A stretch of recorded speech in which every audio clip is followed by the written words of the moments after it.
กแรกให้ฟังหน่อยดิเคยมีบ้างคนนี้นี่เหรออะไรเราจะไม่พูดหรอกกันเดี๋ยวน้องฉันตายอะไรให้ปั้นเคยมีรักแรกเขามีรักแรกอยู่คนเดียวปัจจุบันเขาก็ยังมีรักแรกเขาอยู่ตอนนี้จริงเหรอคนนั้นเหรอเราอย่าพูดเลยรักแรกเหรอคนเคยมีรักแรกปะขอร้องเขาพูดเฉยๆนะเขาไม่ได้อะไรแต่คือเขาเป็นลูกปืนมาแล้วเขาเสียอาการที่สุดเวลาเจอรักแรกมันแยกยากรักมากมันยากแยกรักเธอเป็นคนแรกถ้าจะให้แยกมันควรจะยากโอ้ยปวดปากแล้วเขาเสียอาการที่สุดเวลาเจอเธอก็ขึ้นไม่ใช่เหรอเธอไม่ได้ขึ้นคนเดียวด้วยเธอไม่ได้ขึ้นคนเดียวขึ้นกับใครนะ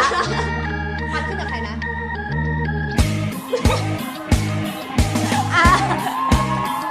ทำไมไม่กล้าพูดอ่ะขอนี่ถิงของนี่ไปแล้วเสียอาการขึ้นกับเจนนี่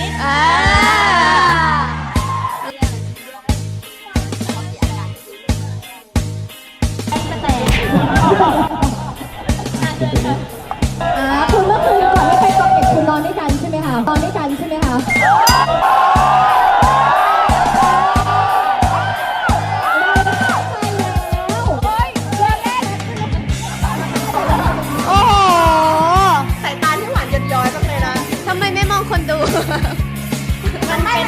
มันเป็นท่าเต้นเดี๋ยวคุณครูบอกให้ว่ามันท่าเต้นที่ว่าต้องเต้นแล้วเที่ยวพาราสิกาตอนซ้อมก็เขินกันนั่นแหละใช่ยอดใหญ่อันนี้ไม่เองนะคะอันนี้ไม่เองนะคะคุณขาแต่เขาประกาศออกสื่อด้วยว่านะแกส้มกินกันนะแกส้มเลยแกส้มไม่เคยกินผัดใช่ไหมกินไหมปันไม่คิดถึงวันนี้ประกาศแต่งงานเหรอ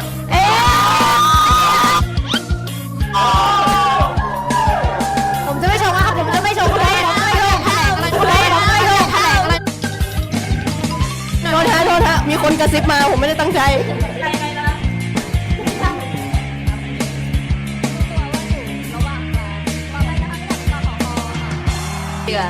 ตอนที่เริ่มแต่งงานแต่งงานดีไม่ยากนะ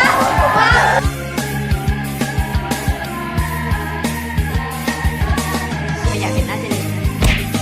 โอ้ชงเรือด้วยมือเหรอไม่ไหวหรอกก็มันเป็นคู่จริงๆที่หนาก็ไม่รู้เหมือนกัน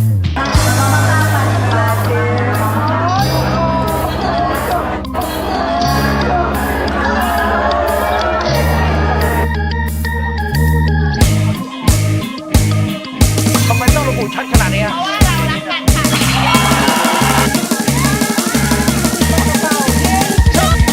หน้าชาปากชาขาชาไอ้นั่นก็ชาไม่แต่ประหลอดก็วัดไม่ได้ตั้งแต่มีเธอนั้นเดินเข้ามาอยู่หัวใจอยู่เต้นเป็นทีมในแก๊งก็เกินเยียวยาก็เธอนั้นน่ารักที่สุดน่ารักเป็นหนึ่งในพันสุดท้ายแค่เธอขวาซ้ายขวาแค่เธอเดินมาแค่กลืนไม่ใจแค่อยากจะทำแต่ก็ต้องทุกข์ก็พอไม่รู้ต้องเริ่มไงน้ำแข็งก็ทีละนิดความเย็นออกฤทธิ์ภายในหัวใจชามันไปทุกส่วนทุกวัยวะในร่างกายใจเย็นก็กลัวว่ามันจะขาดไปใจเย็นจนเริ่มจะเศร้าได้ก็หวั่นไหวไม่รู้จะพูดยังไงว่าคนคนนี้นั้นมันแอบรักเธอใจเย็นจนเริ่มจะเศร้าปากชาขาชาไอ้นั่นก็ชาไม่แต่ประหลอดก็วัดไม่ได้ดังใจเธอนั้นเดินเข้ามาอยู่หัวใจอยู่เป็นทีมในแก๊งก็เกินเยียวยาก็เธอนั้นน่ารักที่สุดน่ารักเป็นหนึ่งในพันสุดท้ายแค่เธอขวาซ้ายขวาแค่เธอเดินมาแค่กลืนไม่ใจแค่อยากจะทำแต่ก็ต้องทุกข์ก็พอไม่รู้ต้องเริ่มไงน้ำแข็งก็ทีละนิดความเย็นออกฤทธิ์ภายในหัวใจชามันไปทุกส่วนทุกอวัยวะในร่างกายเธอเด็กอ้วนมันดูไม่ดีงั้นเป็นเด็กพี่ดีไหมจังปะเป็นไรอะฝั่งโน้นอะเป็นเด็กพี่ดีไหมถูกใจอ่ะ